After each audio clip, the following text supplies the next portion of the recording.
regularmente. No, es el último de esta unidad. Vamos a ver, proyectemos. Miren, desde que se inició el estudio de la microbiología se ha intentado estudiar con diferentes métodos de cultivo y bueno, pues cuando se ha podido con métodos visuales. El sistema, los métodos ópticos, pues todavía aún siguen siendo los más importantes, puesto que si ustedes ven una bacteria, la estudian, ¿sí? Pueden identificar técnicamente pues algunas de las características más importantes, ¿sí? Entonces vamos a estudiar unos métodos que son los más básicos y que actualmente, o en los últimos 15, 20 años, se han estado sobredesarrollando, no es la palabra sobredesarrollando, se han estado desarrollando nuevos métodos, sí, es la palabra, ¿no? Sí, ahora con la tecnología digital se ha combinado con esta tecnología óptica y con la tecnología de microscopía electrónica y nos ha ayudado a desarrollar nuevos microscopios, pero les estoy hablando de 15 años para acá, algo que antes, pues, no sé, no era pensable por las diferentes tecnologías que había y porque no podíamos combinarlas, ¿no? Bueno, por varias razones. Ahora, métodos ópticos. Hablamos de microorganismos, seres muy pequeños que no se pueden ver a simple vista, que se requiere pues una metodología que nos permita aumentar el tamaño de la imagen para poder observarlos, ¿sí? ¿De qué depende que nosotros podamos aumentar el tamaño de la imagen? Bueno, primero, de que tengamos la sensibilidad a la longitud de onda, a la luz, ¿sí? Ustedes saben que la luz se mueve de esta manera por longitudes de onda, ¿sí? Que una onda tiene una amplitud, vamos a poner estos dos puntos de valle a valle, esta sería la amplitud de onda, ¿sí? Que entre menor sea la amplitud es mayor la energía, que entre más amplia sea esta longitud de onda es menor la energía, pero que nosotros no podemos ver las ondas que tienen poca energía, aunque nos puedan afectar, ni las que tienen una longitud de onda muy amplia, tampoco las podemos ver. Tenemos un rango de visión en una longitud de onda que esto se explica de la siguiente manera. Imagínense ustedes la longitud de onda. Si está muy abierta, pues nunca va a chocar con algunos objetos tan pequeños. Y esto va a hacer que estos sean invisibles a nuestro ojo.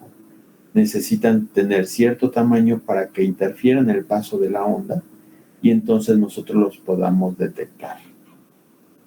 Esa es la explicación de por qué nosotros podemos ver algunas cosas y otras no las podemos ver.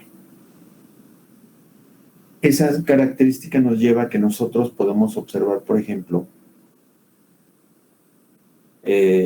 tamaños más o menos de algunos metros hasta un poco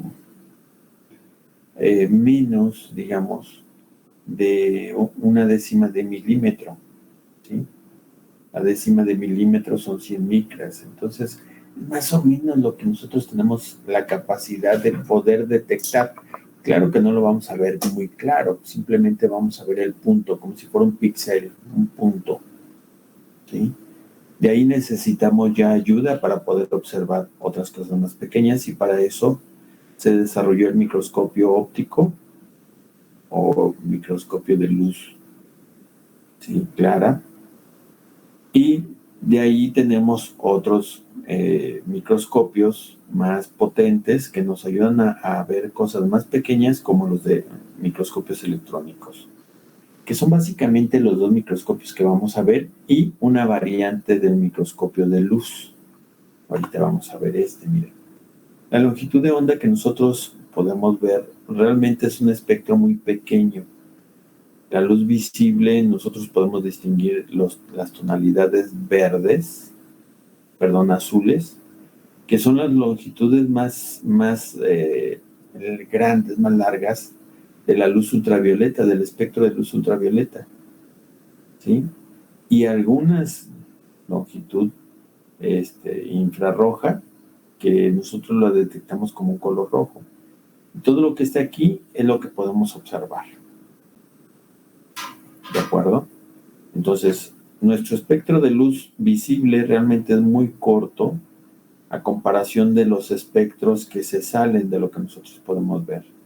La luz ultravioleta, los rayos X, los rayos gamma, ¿sí? Todos estos nos pueden afectar, pero no los podemos ver.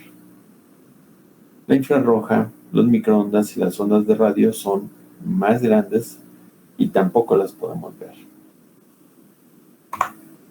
Bien. Entendiendo que la longitud de onda es importante, lo que sigue es, bueno, ¿y cómo la amplificamos o cómo la disminuimos? ¿Sí? Tenemos que modificarla de alguna manera, y una forma de modificar la longitud de onda es utilizando lentes. Estos lentes nos permiten a nosotros agrandar las longitudes de onda, ¿sí?, más pequeñas, hacerlas más grandes, de tal forma que un objeto pequeño a cierta distancia lo podemos amplificar gracias al uso de estos vidrios, de estas lupas, a una longitud de onda que nuestro ojo pueda detectar. Esto es importante, ¿sí? Los lentes nosotros los utilizamos y podemos ya sea disminuir la longitud de onda o aumentar la longitud de onda, ¿sí? Al disminuirla no quiere decir que vayamos a crear un objeto que no se pueda ver. Hay que utilizar varias lentes para que una vez que se haga más pequeño se pueda amplificar. Y para esto tenemos una serie de lentes que con la física sabemos que concentran o que amplifican la luz, ¿sí? Entonces tenemos lentes convergentes, lentes divergentes, y que se diferencian por la curvatura que tienen estas lentes, ¿sí? Lentes cóncavas, lentes convexas y o convergentes, como le quieren llamar, y que tienen un efecto sobre la longitud de onda, de tal forma que si las utilizamos correctamente, vamos a poder amplificar o concentrar la luz, ¿sí?, de algo muy grande. Este principio se utiliza, por ejemplo, en los telescopios. Ustedes aquí ponen una hoja, pero imagínense una galaxia, ¿sí? Tomamos un telescopio que tiene una lente gigantesca, concentramos toda la luz que llega en esa lente en un solo punto, ¿sí?, que viene siendo el foco. En este punto, este foco, ¿sí?, es donde se concentra la luz. Debe de coincidir con nuestro ojo, con la parte sensible de nuestro ojo. Pues cuando entra esa luz, nosotros podemos ver una galaxia que es gigantesca, que es inmensa, pero por la concentración de luz la podemos observar. Lo mismo ocurre con un objeto pequeño, ¿sí?, que si tenemos un objeto pequeño y lo amplificamos, pues obviamente tenemos que amplificarlo y luego disminuir su tamaño para que pueda llegar a nuestro ojo. Y eso se logra cuando colocamos dos o tres lentes que son el principio de los microscopios. Aquí tenemos regularmente en estos microscopios de hace, no sé, 50, 60 años, ¿sí?, donde no utilizábamos todavía lámparas, utilizábamos un espejo. Yo recuerdo todavía en la secundaria haber utilizado estos. Estos espejos se ubicaban a una ventana para que entrara la luz, ¿sí? Y esta sería dirigida hacia la muestra que estaba en nuestro portaobjetos. Cruzaba la luz esa muestra y entraba por el objetivo, que era único, subía, ¿sí?, a una segunda lente y luego a una tercera lente que era la que le daba foco hacia nuestro ojo. Y con eso podíamos observar células como por ejemplo las de la cebolla, ¿no? Esa tecatita delgadita que tiene la cebolla. Nosotros podríamos ver ahí las células con nuestros microscopios. Después se empezaron a utilizar microscopios ya de luz en forma, cuando se desarrollaron las lámparas o cuando se empezaron a utilizar lámparas. Y eran muy molestos, a mí me tocó utilizarlos, pero eran molestos porque se quemaba uno, tenía la lámpara aquí en la base. Entonces, como la lámpara era incandescente, pues los tocaba uno y se daban unas quemadas, que qué bárbaros. Bien, estos microscopios cambiaron, si se fijan del principio, con una sola lente cambiaron a uno que tiene un revólver, que tiene una estructura muy parecida al revólver de una pistola, que gira y que permite que se alinee con cierto giro una lente diferente. Esta lente diferente tiene la capacidad de aumentar en N cantidad de veces la imagen que se encuentra en nuestra muestra, ¿sí? Esta lente, bueno, al estar cambiando la lente, nosotros podemos incrementar el tamaño de la imagen que se encuentra en nuestra muestra, ¿sí?, y enviarla hacia nuestros ojos. También cambió los oculares, se le agregó aquí un prisma para poder mandar o dividir la imagen y proyectarla en los dos ojos, con lo cual nosotros tenemos una visión mucho más clara, ¿sí?, y más nítida de la imagen que nosotros podemos observar, ¿de acuerdo? Ahora, de los microscopios, de los que llamamos microscopios ópticos, pues los más comunes y los que vamos a trabajar más son los ópticos simples, que viene siendo desde una lupa, ¿sí?, o un microscopio de pocos aumentos, hasta los ópticos compuestos, que son los que utilizamos mucho en los laboratorios, ¿sí? Y que hay variantes, por ejemplo, el óptico compuesto de campo oscuro utiliza un aditamento para hacer que la luz, en vez de entrar de manera directa al objetivo, se desvíe y de forma perpendicular choque con la muestra, de tal forma que solo la luz que entra al objetivo sea la que realmente choque con la muestra y genera una imagen, ¿sí? Este nos hace observar todo el fondo de color oscuro y solamente vamos a observar la parte que está chocando con la luz, ¿de acuerdo?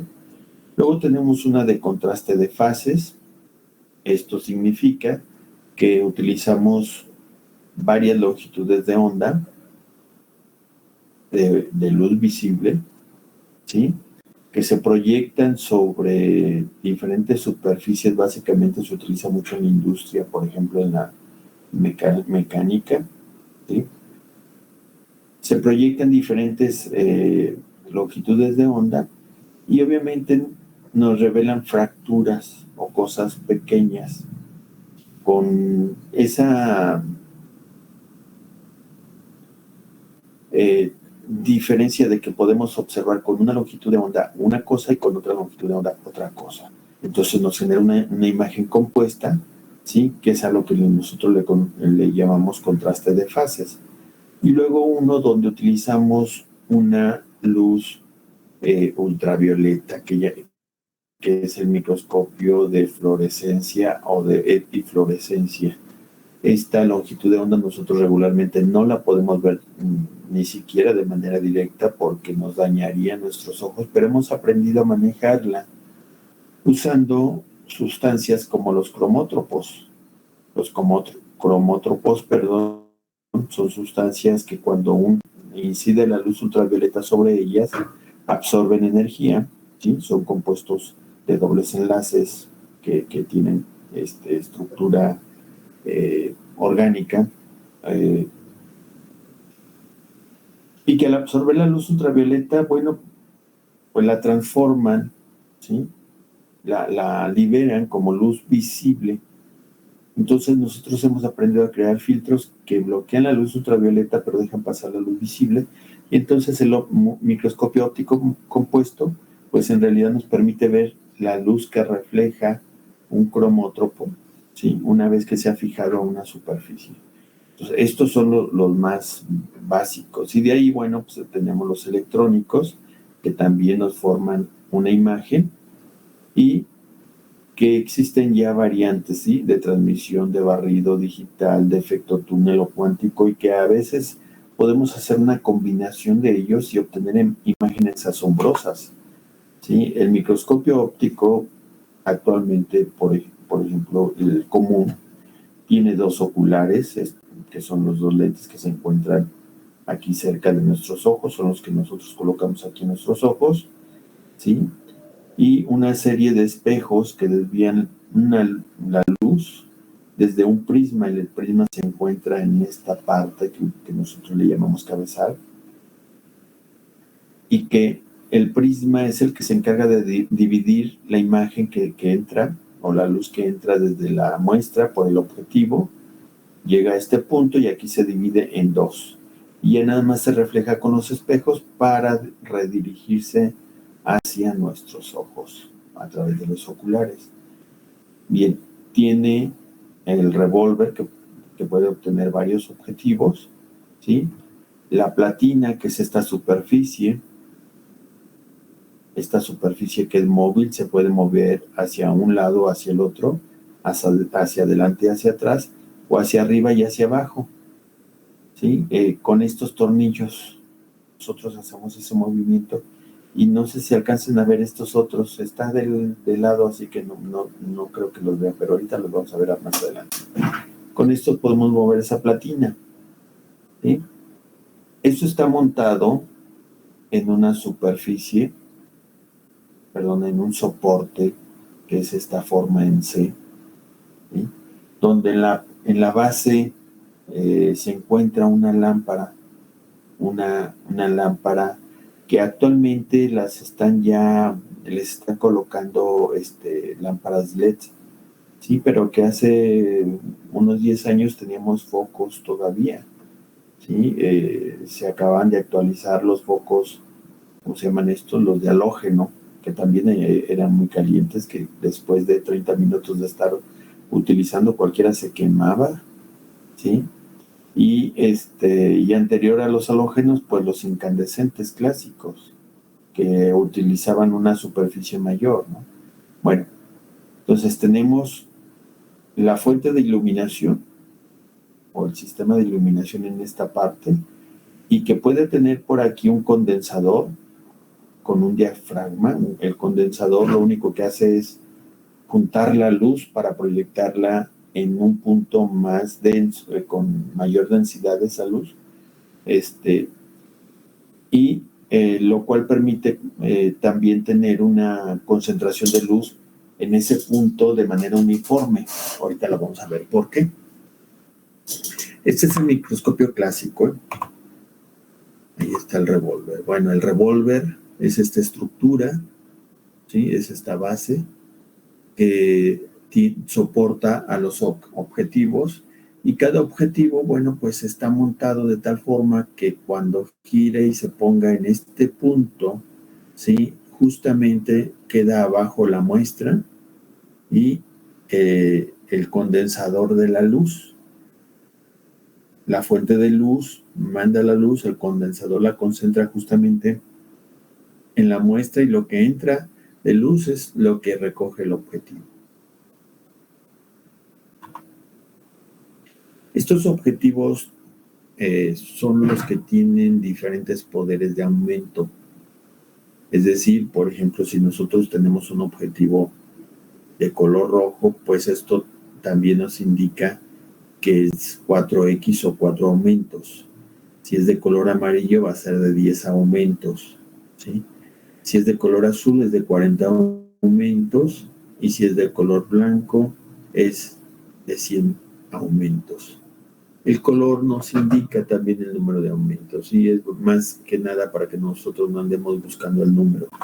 Pero también pueden tener varias líneas, así que puede ser que se nos confundan un poquito si vemos 2 o 3 líneas ahí pegadas. Pero bueno, eso no importa. El detalle aquí es que ustedes aprendan a utilizar su microscopio, ¿sí? Tiene ciertas características del objetivo también grabadas, ¿sí? Aparte de los aumentos, la amplitud de la lente. La lente es, digamos, el diámetro que tiene la lente, 1.25, ¿sí? Este 1.25 es una lente muy, muy pequeña, pero que eso le permite potenciar los aumentos. La lente de 100X precisamente le permite, pues la lente que nos permite observar mejor sin bacterias que son muy, muy pequeñas, ¿sí? También este grabado acro, ¿sí? Significa el tipo de pulido y si tiene alguna película adicional.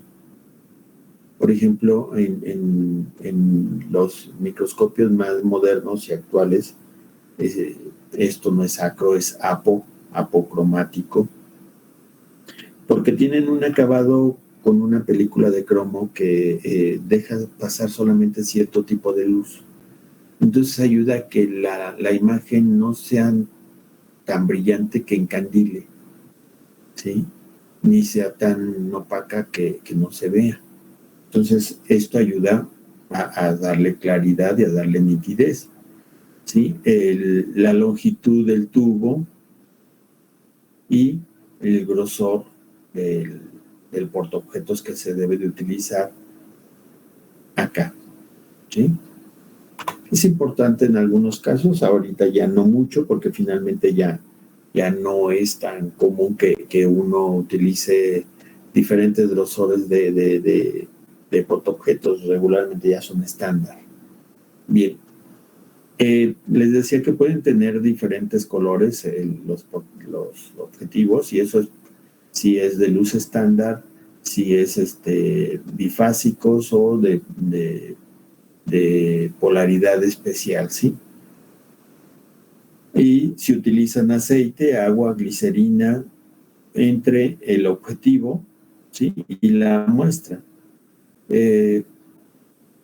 Yo les voy a ser sincero, los únicos que se comercializan actualmente son los que utilizan aceite, aunque los biólogos a veces lo utilizan con agua con glicerina, por ejemplo, en portaobjetos especiales, portaobjetos excavados que le llamamos nosotros, ¿sí? Bien, luego las otras lentes que ocupamos son los oculares. Los primeros oculares eran 5X. ¿Qué quiere decir esto? Que generaban 5 aumentos.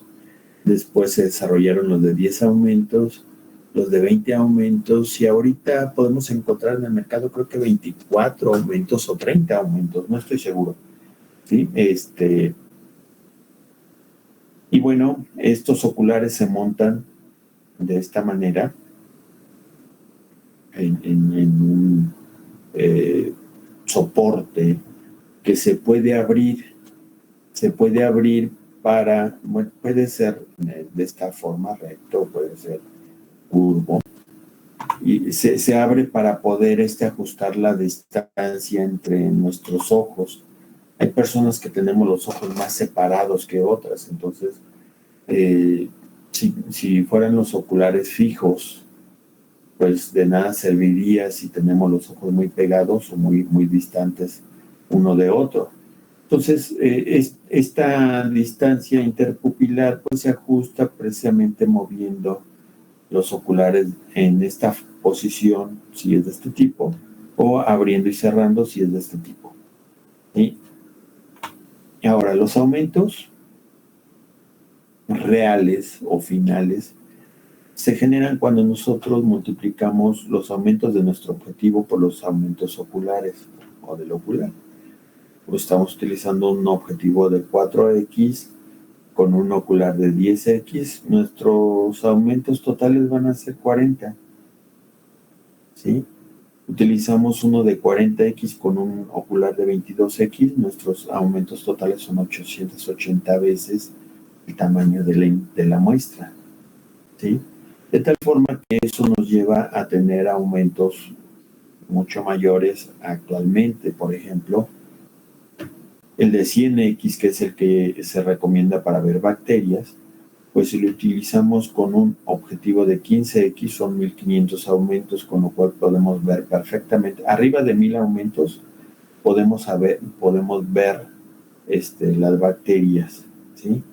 Obviamente, el de 100x con un ocular de 10x, pues nos da la mitad del tamaño de uno de 20x, ¿verdad? Sin embargo, estos son muy buenos porque podemos ver bacterias muy, muy pequeñas que no se pueden ver con estos. Bueno, pero con el de 100x es seguro que vamos a poder ver bacterias. No todas, pero sí. Luego, el sistema de iluminación es muy importante. Tenemos un generador de luz, que es un foco, que puede ser un foco, que puede ser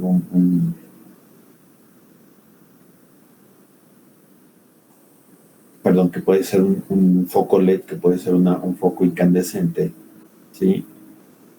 Y debe de generar una longitud de onda que se pueda utilizar. Es decir, la luz LED afortunadamente nos permite generar solamente cierta longitud de onda de una manera selectiva. Si no lo hace, bueno, pues entonces tenemos que utilizar un sistema de iluminación de Cooler. Este sistema de iluminación de Cooler lo que hace por un lado, ¿sí? Va a hacer que todas las longitudes de onda, primero, se vayan hacia una sola dirección. Imagínense que la luz, cuando se genera, puede ir de arriba para abajo, o de un lado para otro, o del fondo hacia el frente, ¿sí? Quiero que entiendan el concepto. Eso no ayuda para tener una buena observación. Entonces, la iluminación de Cooler hace que se quiten todas las longitudes de onda que vayan hacia un lugar y que solamente nos dejen aquellas que van de arriba hacia abajo, para que puedan subir desde de la generación de luz hasta la muestra, ¿sí? Y entonces eso se logra gracias a unos polarizadores que se encuentran aquí, que además de dirigirla hacia un solo punto o hacia un solo lugar, esa luz, también elimina longitudes de onda que no nos van a ayudar. Tener diferentes longitudes de onda nos puede generar una neutralización de aquellas ondas que nosotros podemos aprovechar. Entonces, quitar las longitudes de onda que no nos sirven también ayuda a evitar distorsiones. La concentración de la luz se logra a través de un diafragma que se abre y cierra, lo cual permite dejar pasar más o menos luz, ¿sí? Y un vidrio que permite concentrarla en un punto, ¿sí? Ese punto regularmente ayuda a que la cantidad de luz que llegue a nuestra muestra y a nuestro objetivo sea suficiente como para lograr una buena imagen, ¿sí? Este diafragma lo único que hace es concentrarla en un punto, más o menos, ¿sí? Dependiendo de qué tan abierto o qué tan cerrado esté. Aquí tenemos el condensador, prácticamente es el que hace que nuestra luz llegue solamente sobre un punto específico a la muestra. Entonces, puede tener varios filtros, puede tener otros diafragmas, dependiendo del tipo de microscopio que estemos utilizando. Incluso pueden tener otro revólver por acá abajo, por aquí, esto se pone abajo de la platina va a estar acá arriba, y se pueden girar estos revólveres, pero básicamente eso se utiliza para contraste de fases.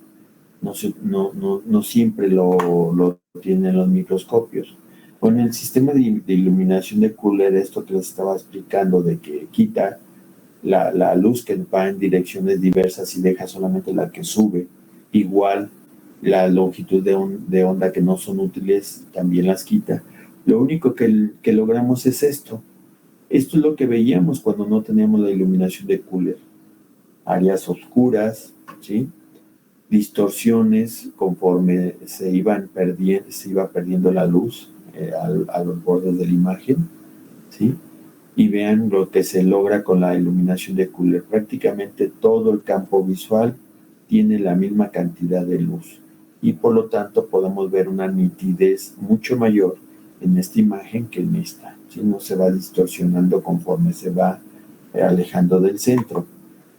Y también se ha logrado obtener una mejor resolución. Ustedes la resolución la conocen bien. ¿Por qué? Porque con las cámaras fotográficas, con los teléfonos, prácticamente podemos entender que una baja resolución, por decir 2 megapíxeles, pues la imagen de un ave se ve así, mientras que 4, 8 megapíxeles, ¿sí? Vamos observando mejor detalles, ¿sí? Esto nosotros lo vamos a observar también de esa manera, precisamente logrando manipular esa longitud de onda que entra y las amplificaciones. No es lo mismo que pongamos poquita luz, ¿sí? De una longitud de onda muy amplia sobre una imagen muy grande. Entonces lo único que vamos a poder ver es esto. Cuando ponemos mucha luz, ¿sí? Sobre un área muy pequeña, entonces podemos lograr resoluciones mayores. Eso es importante para poder nosotros observar nuestra muestra. Y acuérdense que nuestra muestra se pone sobre esta platina. Esta es la platina. Esta base es la que manejamos como móvil. Tiene unas pinzas. Nosotros colocamos el portaobjetos en esta posición. Estos dos puntos son puntos de apoyo para que el portaobjetos se fije, ¿sí? Junto con esto. Y las pinzas permiten mantenerlo en su lugar. Permítanme contestar una llamadita, perdón. Bueno, ¿qué onda, doctor? Sí, ¿qué te dijo?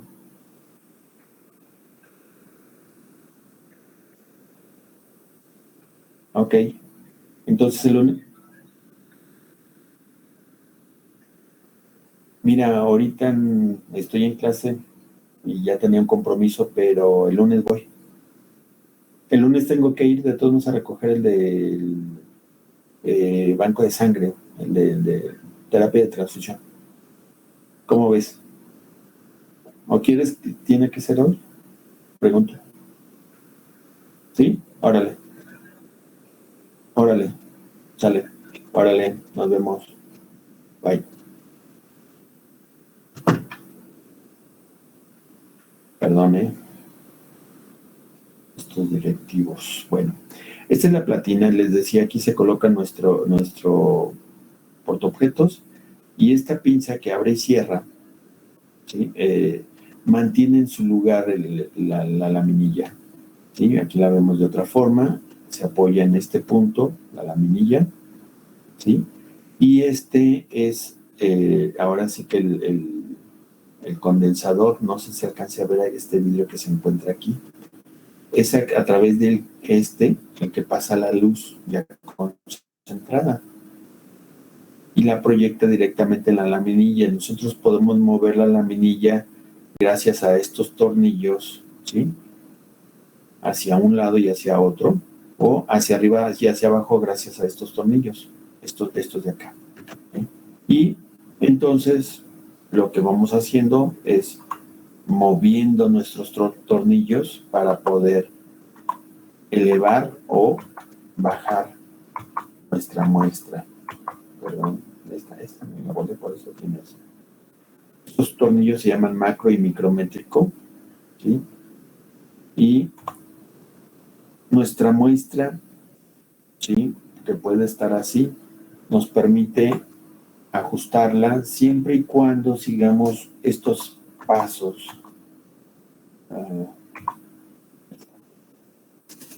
¿Sí? Nosotros, para poder utilizar el microscopio, primero tenemos que asegurarnos en que cuando pongamos la laminilla siempre esté el objetivo de menor aumento, perdón. Siempre. Si nosotros tenemos el de 5X, el de 10X, yo les recomiendo que utilicen el de 10X. Pongan su laminilla cuando esté en el de 10X. Ponemos la laminilla en la platina, encendemos el microscopio, nos aseguramos que el haz de luz pase sobre la muestra, es decir, que llegue aquí, que no vaya a estar por acá, ¿sí? Porque entonces no vamos a poder observar nada, tiene que llegar sobre la muestra. Una vez que está con el de 10X, hay que manipular el tornillo macro y micrométrico hasta que la imagen se vea bien clara. Cuando ya se vea clara, para poder utilizar el de 100X, solamente agregamos una gota de aceite y cambiamos al objetivo de 100X y volvemos a ajustar, pero ya con el tornillo micrométrico. Esto es importante, bueno, era más importante hace algunos años porque los microscopios no tenían un freno, ¿sí? Una varilla que frenaba el que subieras o el que bajara el objetivo hasta cierto nivel. ¿Qué ocasionaba esto? Que a veces nosotros bajábamos, por ejemplo, el microscopio de 100X debe de quedar de retirado del portaobjetos menos de 1 milímetro. Entonces, si lo empezábamos a bajar, pues llegaba a tocar la laminilla de vidrio, el portaobjetos, e incluso a empujar hasta que se quebraba, dañando nuestra lente. Entonces, lo que hicieron los ingenieros fue ponerle un freno para que llegara hasta la superficie a, digamos, 0.2 milímetros de altura, ¿sí?, antes de tocar el portaobjeto. Esto es importante precisamente para evitar el daño, pero no todos los microscopios lo traen, así que si siguen estos pasos, seguro nunca van a dañar sus muestras y sobre todo sus objetivos. ¿Por qué les digo que hay que cuidarlos? Porque solamente el costo de un objetivo de 100X es casi el valor del microscopio. Van a decir, mi maestro está exagerando. No. ¿Sí? Los microscopios actualmente, si traen 3 objetivos, ¿sí?, el objetivo de 10X les cuesta 2,000 pesos. El de 40X les cuesta 6,000 pesos, 8,000 pesos. El de 100X se puede ir hasta 30,000 pesos. Y hay microscopios nacionales que cuestan 15,000 pesos. Entonces, dense una idea más o menos del costo de un microscopio. Bueno, aquí hay un video que no corre. Voy a brincármelo. Y este también.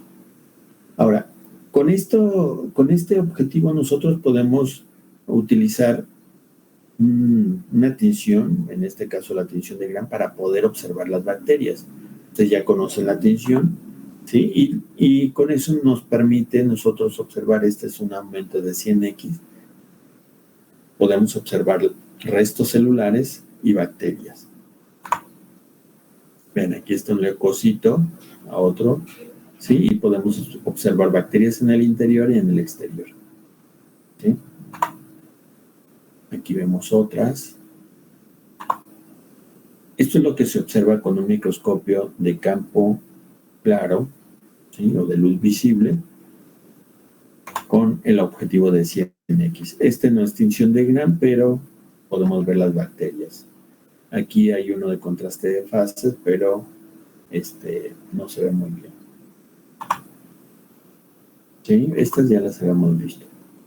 Ahora, hay variantes de los microscopios, ¿sí? Que nosotros podemos utilizar. Miren, el de luz clara utiliza este esquema, ¿sí? Una fuente de luz en la base del microscopio, ¿sí? El condensador que hace que la luz se concentre en este punto. Aquí ponemos nosotros la laminilla. Luego vienen los objetivos que ya no traen solo una lente, sino una serie de lentes, ¿sí? Aquí tenemos varias lentes todavía. En el ¿cómo se llama esta parte? En el cabezal, perdón. Está el prisma. Este es un prisma simple que divide la luz en dos haces y que los manda a los dos oculares, ¿sí? Para que lleguen a nuestros ojos. Este es el común. Y con ese logramos ver estas imágenes. Perdón que las pase rápido.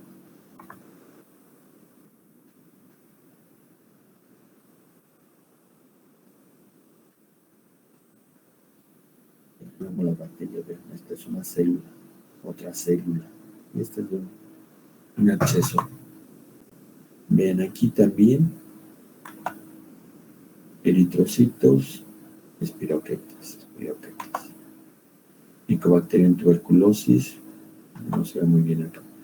Pero este es otro microscopio que es el que comentaba yo, donde hemos aprendido a utilizar la luz ultravioleta.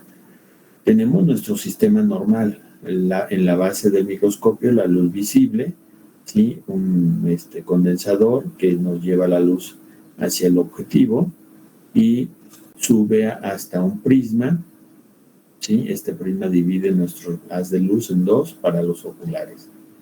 Pero aquí tenemos otro. Se utilizó con lámparas de mercurio hasta hace poco. Las lámparas de mercurio eran lámparas enormes, ¿sí? Que requieren un alto voltaje, ¿sí? Es decir, no trabajan con 120, creo que trabajaban con 440 voltios. Y si se fijan, estaba en la parte de atrás porque además generaba una gran cantidad de calor. Tener un microscopio de estos era algo terrible.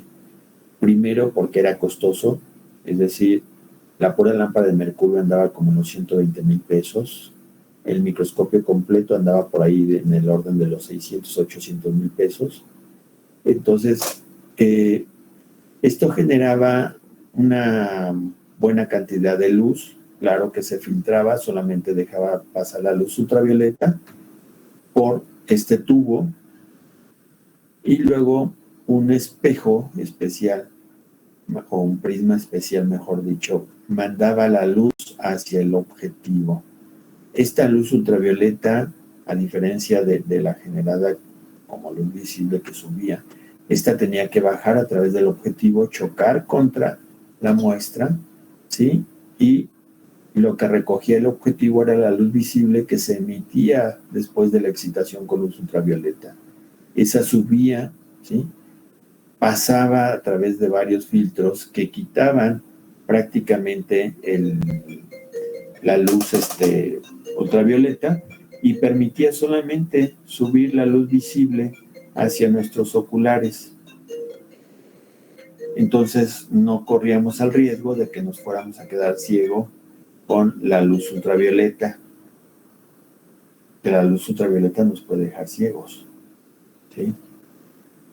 Pero obviamente requería toda esta tecnología. Vean, aquí tenemos la lámpara de mercurio, varios filtros que quitaban la luz, otra vez la luz que no es, la longitud de onda, mejor dicho, que no era luz ultravioleta, para dejar solamente una longitud de más o menos 240 nanómetros, ¿sí? Concentradores que hacían un pequeño punto de luz para que pudiera ser reflejada hacia abajo a través del objetivo. Incidía sobre la muestra y nuevamente era recogida la luz visible que se generaba ahí, que subía y era distribuida en los dos oculares. Este es principio del microscopio de epifluorescencia. Aquí está uno de ellos. Este era un alimentador de corriente, ¿sí? Nosotros lo conectábamos a la corriente de 120 y nos subía el voltaje para poder alimentar la lámpara. Se ponía acá atrás porque les decía, generaba mucho calor, primero, y segundo, pues no lo podía uno utilizar mucho tiempo, pero no lo podía utilizar de inmediato. Teníamos que dejar por lo menos 15 minutos para que la lámpara de mercurio llegara a una temperatura suficiente que emitiera suficiente luz ultravioleta, que si estaba fría no emitía luz ultravioleta. ¿Sí? Bueno, este aparatito andaba sobre los 600, 700 mil pesos.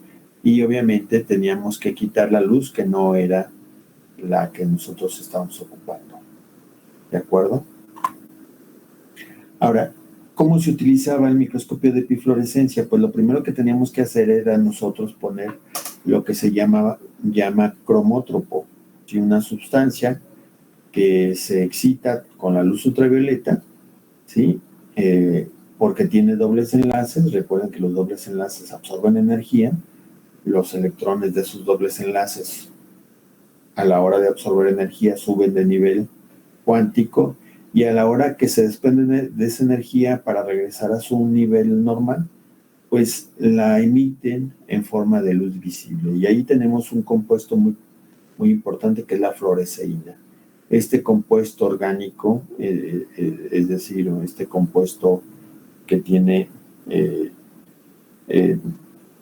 anillos, ¿sí? Anillos con dobles enlaces y que tiene varios de esos anillos, se puede pegar a las proteínas que nosotros conocemos como anticuerpos. Y esos anticuerpos, recuerden que tienen la característica de que son proteínas que nosotros generamos contra un antígeno, contra una sustancia específica. Y es tan específica que si yo hago un anticuerpo contra la proteína A, jamás se va a unir a la proteína B, nunca, solamente a la proteína A. De tal forma que yo puedo hacer, por ejemplo, un anticuerpo contra la proteína S del coronavirus y nunca se va a pegar con la proteína S de la influenza. Aunque sea una proteína que podemos denominar igual, no es igual a proteína. ¿Sí? Bien. De esta manera nosotros podemos hacer anticuerpos. Por ejemplo, esta proteína podría ser una proteína del virus de coronavirus, por ejemplo, de influenza, podría ser de hepatitis, podría ser de viruela, podría ser de varicela, podría ser de dengue, ¿sí? Imagínense que esto verde es una célula y sobre esta se encuentra la proteína que a lo mejor la dejó el virus o se está sintetizando o es parte de la célula. Entonces, yo genero este anticuerpo, si lo pongo para buscar esta proteína, si esta está presente, se pega. Si no está presente, yo después de una lavada quito este anticuerpo. Luego pongo un anticuerpo contra este segmento de los anticuerpos, que es sí nunca varía, ¿sí? Bueno, sobre todo en los anticuerpos humanos. Entonces, estos anticuerpos están dirigidos contra este segmento y pues son mucho más barato producirlos y pegarles la fluoresceína. Entonces, de tal forma que tengo estos anticuerpos que son difíciles de pegar y estos que son fáciles de fabricar, mejor dicho. Entonces, pongo el primero. Está la proteína presente sobre la célula, se fija. No está presente, a la hora de que lavo, se va este anticuerpo. Pongo el segundo anticuerpo. Si este está fijado porque la proteína existe, entonces se fija y nos forma esta estructura. Si no se fijó este anticuerpo porque la proteína no existe, este tampoco se va a fijar y con una lavada se va. Cuando yo ponga la luz ultravioleta, pues no va a incidir, pero no va a haber nada que la absorba y mucho menos que emita luz visible. Entonces va a ser negativo. Pero si está presente, entonces la luz ultravioleta incide sobre el clorotropo, sobre la fluoresceína, ¿sí? Esta absorbe la luz ultravioleta y emite luz visible y la puedo observar.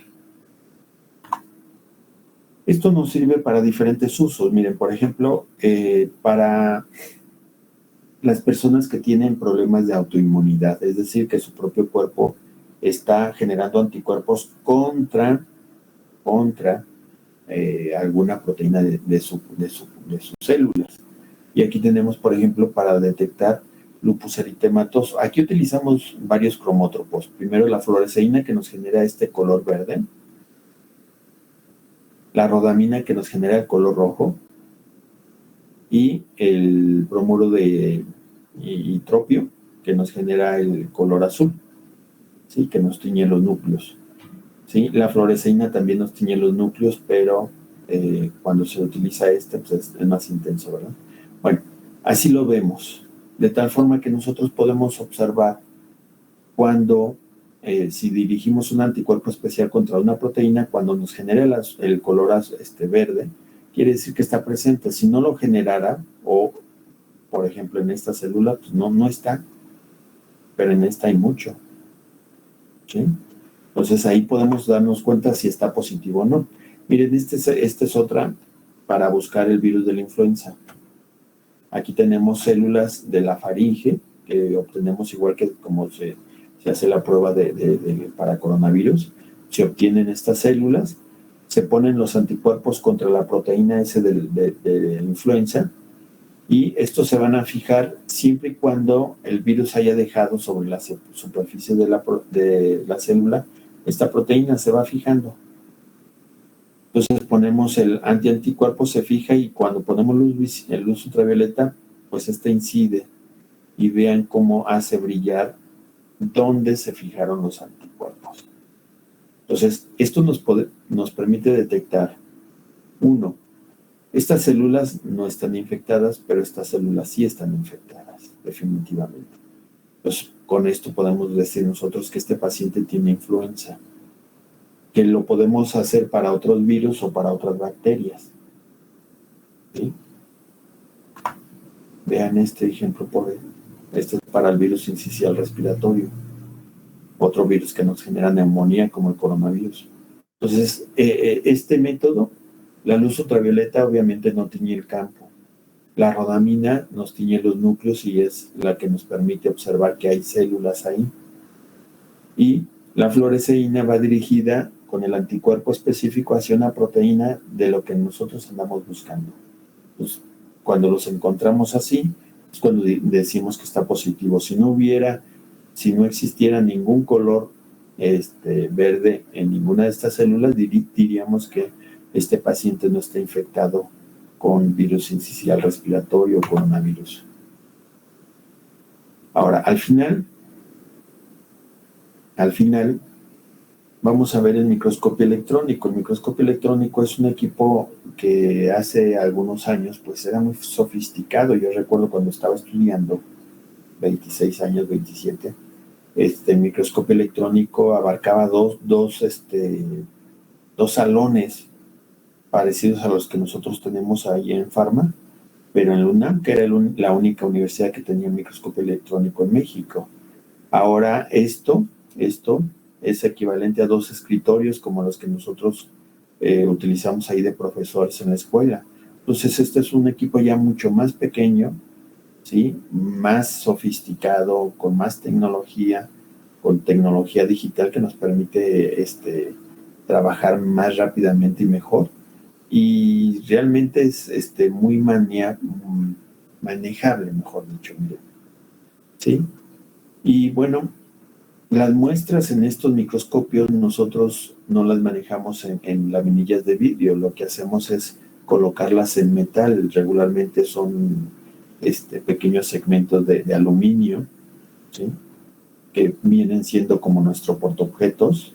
Ahí ponemos nuestra muestra y para poderla observar mejor tenemos que aplicarle oro, ¿sí? Déjenme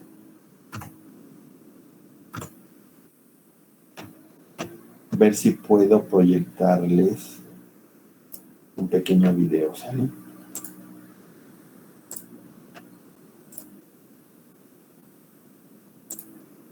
A ver, creo que ando perdido.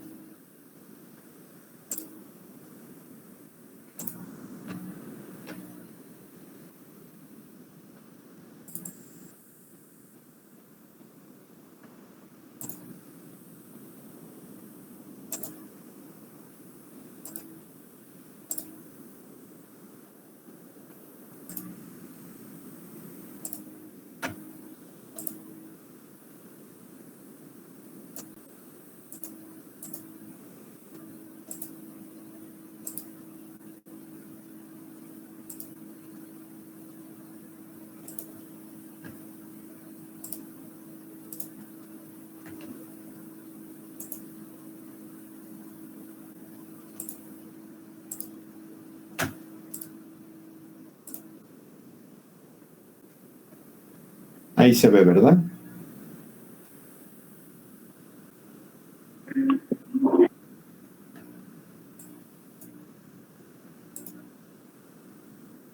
Bien, el siguiente video es cómo son y cómo se observan, ¿sí?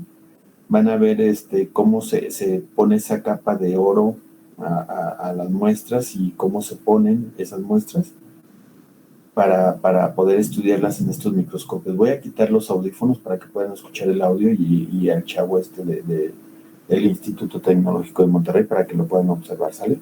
Ahorita me conecto. Estamos en el laboratorio de microscopía electrónica de barrido de el laboratorio de microscopía pues tiene un microscopio electrónico de barrido.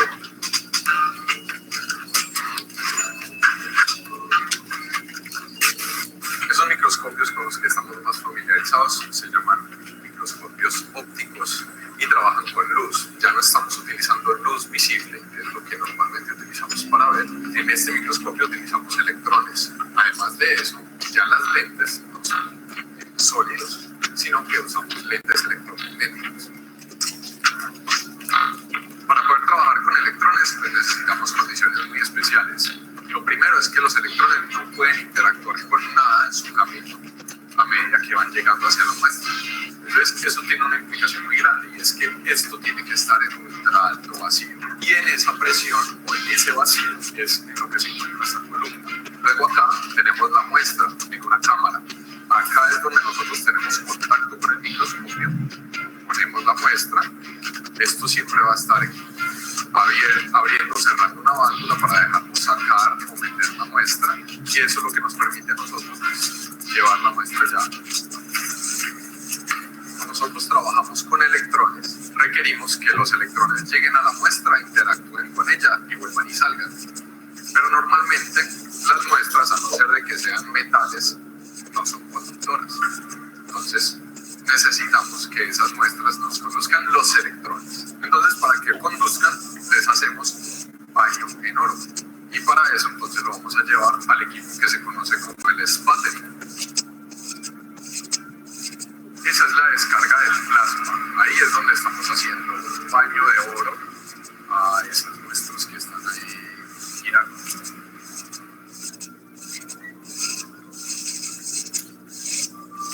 Así quedan las muestras después de que las recubrimos con oro para que puedan ser conductoras. Entonces, estos son cubitos cerámicos, esto es un cubito de cemento. Acá tenemos unas nanopartículas de nanotubos. Acá tenemos unas dispersiones de ceolitas. Esto sería lo que introducimos a la cámara. Ya luego pues sería empujarla hasta la cámara para que quede allá adentro. El equipo tiene un software. Primero te muestra la imagen de lo que estás viendo. Esto es como la huella digital de tu imagen, donde sabes a qué cantidad de aumentos estás trabajando, cuál es esa energía de los electrones que la están impactando. Tenemos una cámara, que es una cámara infrarroja, y nos permite ver, más que todo, la posición del portamuestras con respecto a la pieza polar, que es esta.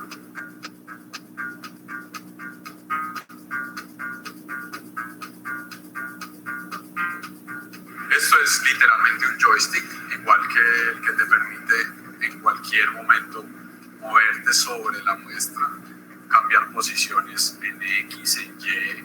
Luego tenemos este que es un comando de posicionamiento en todas las direcciones.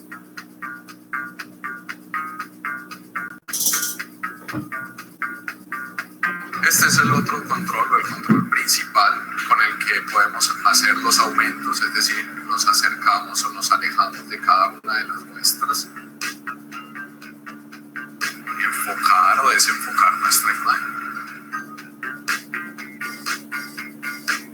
Para esta muestra, por ejemplo, pues nos damos cuenta que ya si nos acercamos más de 50.000 aumentos, empezamos a perder resolución.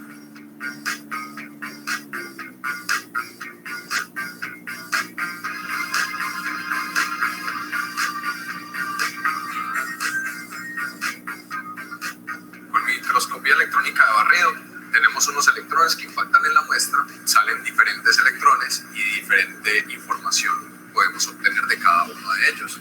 Nosotros con electrones secundarios, que son los electrones que estamos usando en este momento, que son los típicamente utilizados, pues tenemos información principalmente morfológica. Esta mosca tiene unos hexágonos dentro de sus ojos que son formados por pequeños punticos o por pequeñas esferitas, que en medio de algunos de esos hexágonos hay pelitos. Este es un típico ejemplo donde podemos ver la diferencia en morfología que tienen los dos compuestos. Por ejemplo, las partículas de óxido de cobre son esas partículas que vemos claramente esféricas, mientras que el óxido de calcio son las partículas que diríamos son un poco más amorfas, que se ven alrededor de la superficie.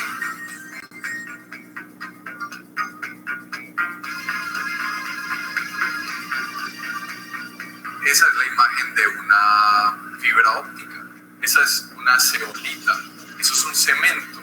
Los cementos tienen estructuras cristalinas que son los que les confieren sus propiedades. La imagen de un cerámico. Así es como luce, por ejemplo, si quebráramos la oreja de una taza y la pusiéramos al microscopio. Esa es una de las muestras del Museo La Salle de acá de la institución y es la cabeza de un zoocóptero. Esto es el cabello de un mamífero. Esto es un scaffold. Esto es un material que fue sintetizado acá en los laboratorios de la institución y lo van a utilizar para implantes médicos, para liberación controlada de medicamentos. Esto lo que hace es que nos sitúa o nos contextualiza a nivel mundial en un tema que se está trabajando en todas partes, en todas las áreas de la ciencia, que es la nanotecnología, que es transversal a la salud, es transversal a la biología, es transversal a los materiales.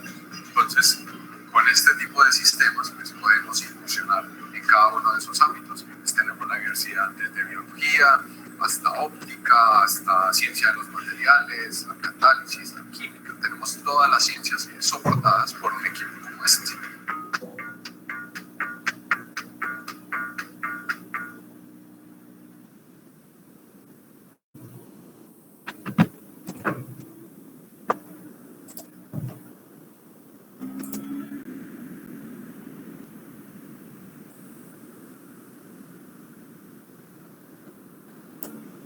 Bien, con esta introducción, con este video, vimos que, bueno, estos equipos son bastante sofisticados, pero a la vez ya son muy sencillos de manejar, ¿verdad?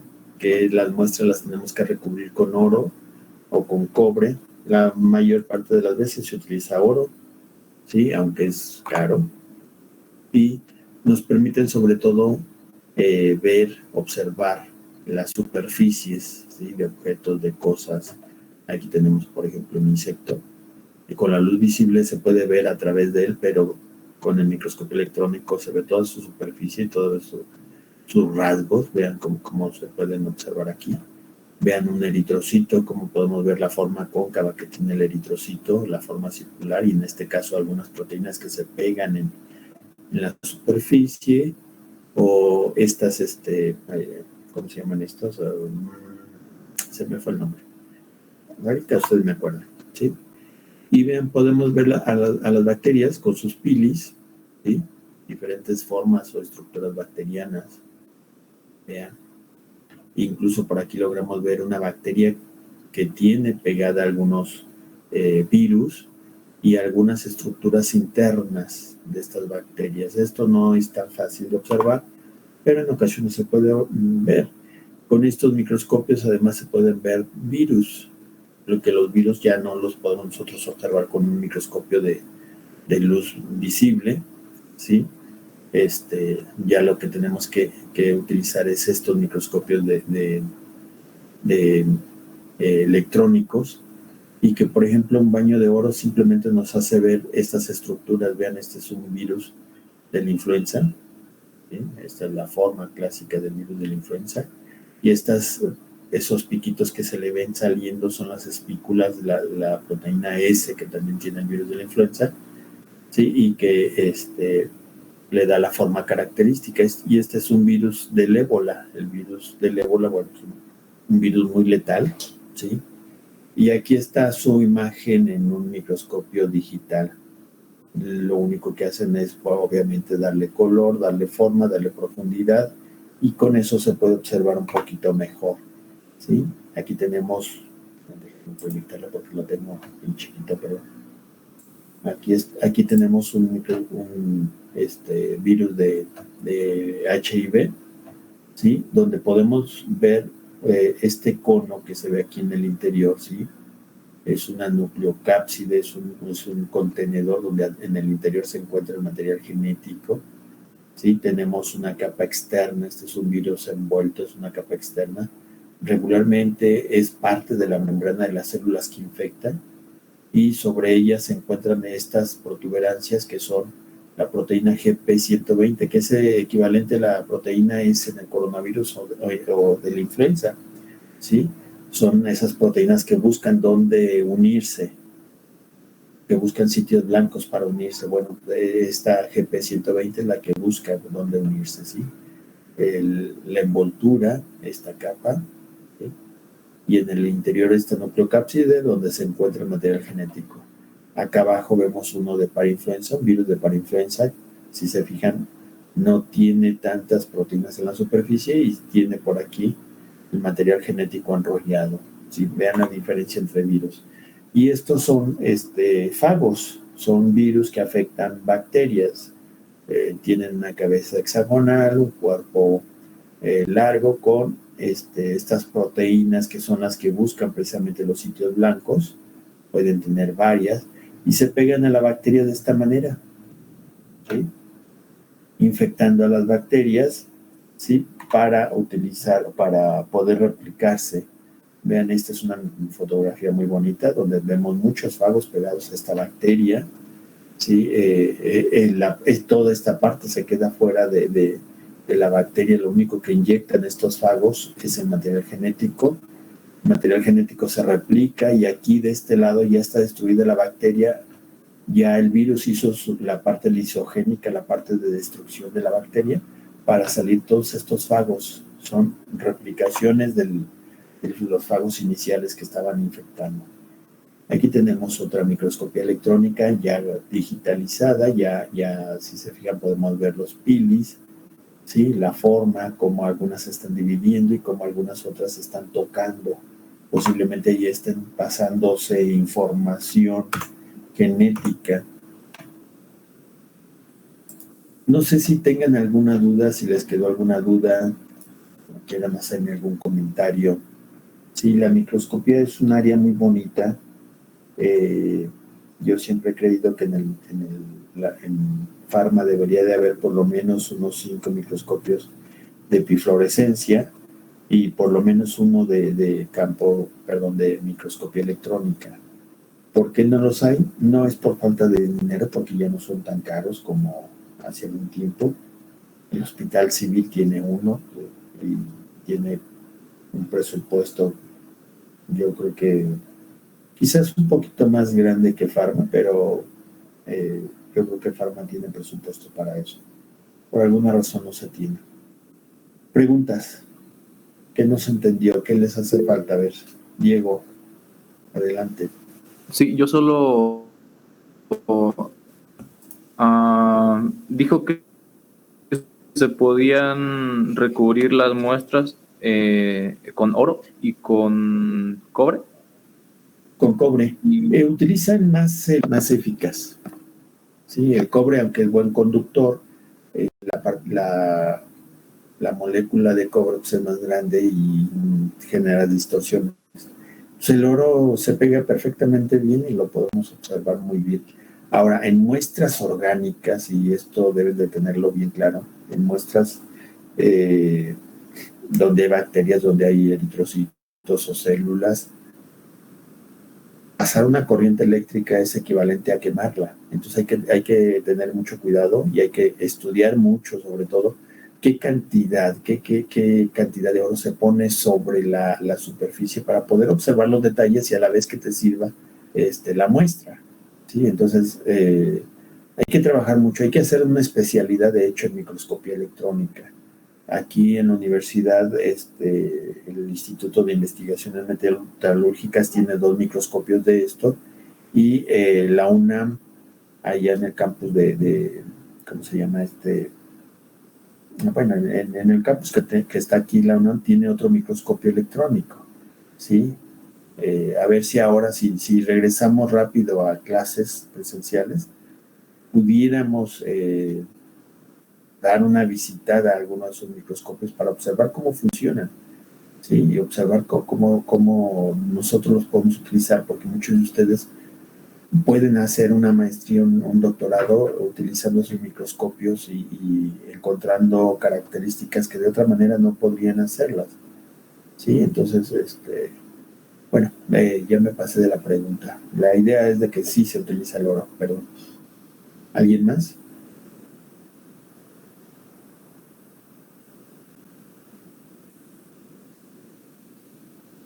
Creo que ya se fueron a comer todos. ¿Hay alguien por ahí? Sí, aquí estamos. Sí, maestro, aquí estamos. Aquí estamos, profe. Gracias. ¿No tienen alguna duda más acerca de los microscopios, la microscopía?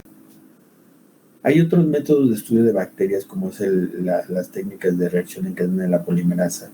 No las vamos a ver aquí. No están incluidas en el programa, de hecho, aunque yo por ahí les he metido algunos temas que se los explico, como los microarreglos, que ya los vimos, ¿sí? Y que vamos a seguir viendo después, ¿eh? Y hay otros sistemas de estudio de bacterias que tampoco están incluidos en los programas, pero por ahí los vamos a ir viendo, ¿sale?